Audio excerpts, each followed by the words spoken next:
Hello everyone, good afternoon সবাইকে। আবারও চলে এসেছি আমার দুপুরের মেনুর ভিডিও নিয়ে। তো চলো দেখে নেওয়া যাক আজকে মেনুতে আমার কি কি আছে।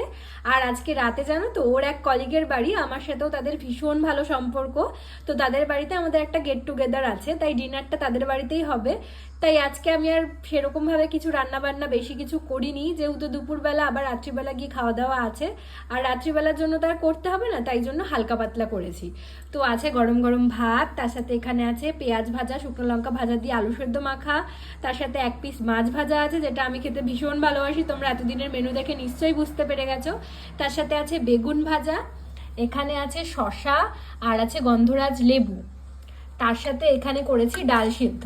ডাল করলেও হতো, কিন্তু ডাল সেদ্ধ খেতে না আমার বড্ড ভালো লাগে। আর আমার বরেরও খাওয়া দাওয়া নিয়ে কোনো ঝামেলা নেই, ও মানে এইসব খাবার দাবার ভালোই বাসে। তাই জন্য আজকে এই সিম্পল মেনু। কেমন লাগলো অবশ্যই জানিও, ভালো লাগলে লাইক করো। চলো বাই।